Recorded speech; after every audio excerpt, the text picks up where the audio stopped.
আসসালামু আলাইকুম ওয়া রাহমাতুল্লাহি ওয়া বারাকাতুহু। প্রিয় দর্শক মণ্ডলী, সকলকে আমার এই চ্যানেলে স্বাগতম।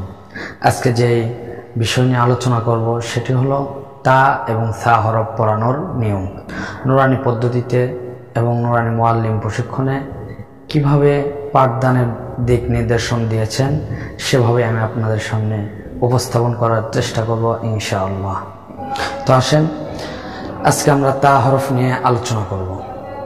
তা হরফটা ছাত্রদেরকে কিভাবে পাঠদান দিতে হয় সেই নিয়মগুলোই আমি আপনাদের সামনে উপস্থাপন করব। প্রিয় দর্শক মণ্ডলী, তাহলে আজকে আমরা তা হরফ এবং সা হরফ পড়ানোর নিয়ম সম্পর্কে জানব। তো আসেন আমরা জেনে নেই এই নিয়মগুলো। তো প্রথমে ওস্তাদ ছাত্রদেরকে বলবে যে আপনাদের সিলেটের মাঝখানে সুন্দর করে একটা বা লেখেন। একথা বলে ওস্তাদও বোর্ডে একটা বা লিখবে।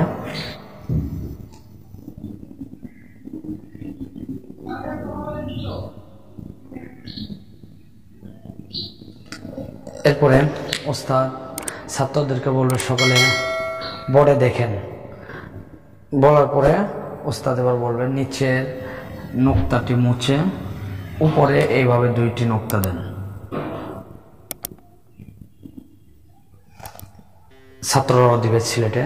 তারপরে এবার ওস্তাদ বলবে সিলেট উল্টিয়ে রাখেন, সকলে আমার মুখের দিকে দেখতে থাকেন। একথা বলে ওস্তাদ ছাত্রদের সারির মাঝে মাঝে মাঝে এভাবে হেঁটে হেঁটে মস্ক করাবে। তা তা তা তা মস্ক করানোর পরে এবার ওস্তাদ ছাত্রদেরকে প্রশ্ন করবে যে সকলে বোর্ডে দেখেন। এরপর প্রশ্ন করবে যে এই হরফে নোক্তা আছে? ছাত্ররা উত্তর দিবে আছে। ওস্তাদ প্রশ্ন করবে কোন দিকে? ছাত্ররা বলে উপর দিকে। ওস্তাদ আবার প্রশ্ন করবে কয় নোক্তা? ছাত্ররা বলবে 2 নোক্তা। এবার এই প্রশ্নগুলো করার সময় ওস্তাদ বোর্ডে হাত রাখবে না। এবার যখন পড়ানোর সময় ওস্তাদ হাতে ধরে পড়াইবে 3 বার। তার উপর 2 নোক্তা, তার উপর 2 নোক্তা, তার উপর 2 নোক্তা। এটা পড়ানোর পরে ওস্তাদ এবার ছাত্রদেরকে বলবে সিলেট হাতে নেন, হাতে ধরে পড়বেন। এ কথা বলে ওস্তাদ ছাত্রদের সারির মাঝে হেঁটে হেঁটে পড়াবে। তার উপর 2 নোক্তা, তার উপর 2 নোক্তা, তার উপর 2 নোক্তা, যতক্ষণ পর্যন্ত না তাদের ইয়াদ হয়েছে। ইয়াদ হওয়া পর্যন্ত যত সময় প্রয়োজন সে পর্যন্ত পড়াইবে। এরপরে ওস্তাদ ছাত্রদেরকে বলবে যে সকলে বোর্ডে দেখেন। বলার পরে বলবে উপরে এইভাবে একটা নোক্তা বাড়াই দেন। ছাত্ররা উপরে এইভাবে একটা নোক্তা বাড়াই দিবে। এরপরে ওস্তাদ বলবে যে সকলে সিলেট উল্টিয়ে রাখেন, সকলে আমার মুখের দিকে দেখতে থাকেন। একথা বলে ছাত্রদের সারির মাঝে হেঁটে হেঁটে মস্ক করাইবে কমপক্ষে 100 বার। সা সা সা সা এবার মস্ক করানোর পরে এরপরে ওস্তাদ ছাত্রদেরকে বলবে সকলে বোর্ডে দেখেন এই হরফে নোক্তা আছে? ছাত্ররা উত্তর দিবে আছে। ওস্তাদ আবার প্রশ্ন করবে কোন দিকে? ছাত্ররা বলবে উপর দিকে। ওস্তাদ আবার প্রশ্ন করবে কয় নোক্তা? ছাত্ররা বলবে 3 নোক্তা। এরপরে ওস্তাদ এই যে এই প্রশ্নগুলো করার সময় হাত রাখবে না বোর্ডে। এরপরে যখন পড়াইবে এখন বোর্ডে হাত রাখবে, হাতে ধরে 3 বার পড়াইবে। সার উপর 3 নোক্তা, সার উপর 3 নোক্তা, সার উপর 3 নোক্তা। এরপর ওস্তাদ বলবে সব ছাত্রদেরকে যে সিলেট হাতে নেন, হাতে ধরে পড়বেন।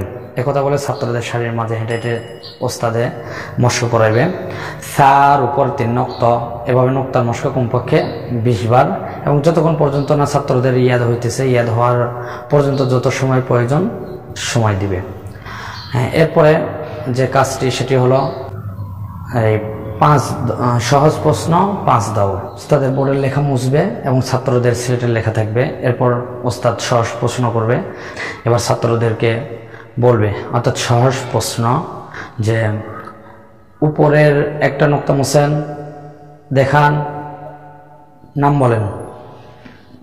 উপরে একটা নোক্তা দেন, দেখান, নাম বলেন। এ হলো সহজ প্রশ্ন 5 দৌড়। এরপর কঠিন প্রশ্ন 5 দৌড়।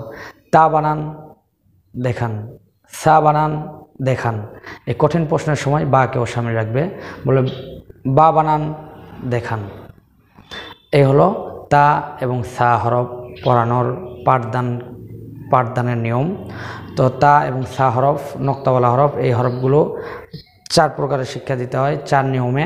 1 হরফের নামের মশক, তা হরফের নামের মশক কমপক্ষে 100 বার, তাকে সা বানাইয়া সা হরফের নামের মশক কমপক্ষে 100 বার, নোক্তার মশক 20 কমপক্ষে 20 বার, সহজ প্রশ্ন 5 দৌড়, কঠিন প্রশ্ন 5 দৌড়। এ হলো তা এবং সা হরফ পড়ানোর নিয়ম। প্রিয় দর্শক মণ্ডলী, ভিডিওগুলোর মাধ্যমে আপনি উপকৃত হয়ে থাকেন, অবশ্যই চ্যানেলটি সাবস্ক্রাইব করবেন এবং এই ভিডিওগুলো শেয়ার করে আমার অন্যান্য বন্ধুদের দেখার সুযোগ করে দেবেন। সকলে ভালো থাকবেন, সুস্থ থাকবেন। আল্লাহ হাফেজ।